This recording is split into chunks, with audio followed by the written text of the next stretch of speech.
Students, welcome to Physics Class 11, Chapter Motion in a Straight Line.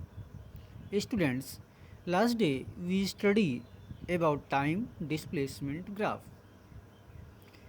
and we also study about important points related to time displacement graph. Today we study next point of time displacement graph.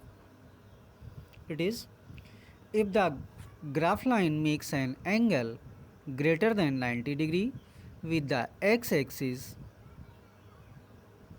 slope of the line is negative, that is slope of the line is negative, then it means that the object is returning back towards the reference point.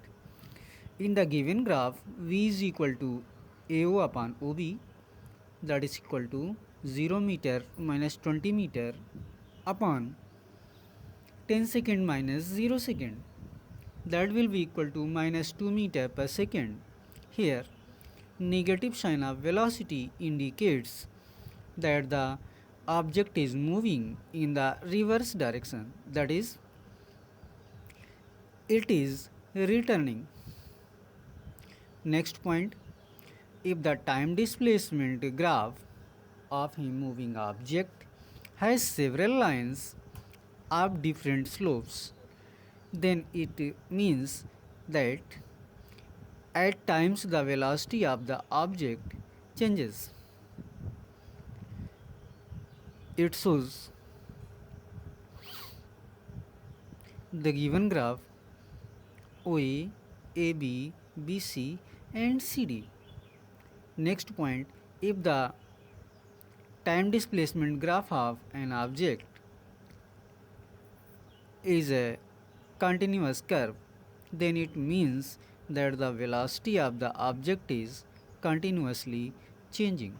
The slope of the line PQ is RQ upon PR, that's equal to S2 minus S1 upon T2 minus T1 is equal to delta S upon delta T according to given graph. Slope of line PQ is V bar, that is average velocity of the body. The slope of the line joining any 2 points of the time displacement graph is the average velocity of the object during the time interval between those points. Students, in the graph third, slope is greater than 90 degree, and in the second graph OA,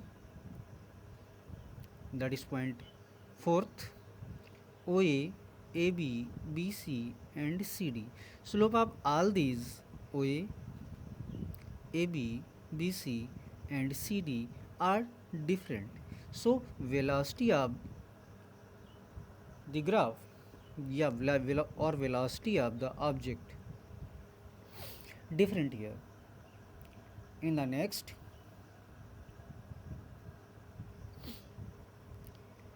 this time displacement graph is a curve. So tangent of curve at any point represent the velocity. Slope of the tangent of curve at any point represent the velocity of the object. But by joining any 2 point of the curve, and find the slope of the line, we get the average velocity of the object. Students, इन तीनों graph की सहायता से, इनकी help से आप आसानी से इसे समझ सकते हैं और आसानी से इस पर रिलेटेड क्वेश्चंस को कर सकते हैं।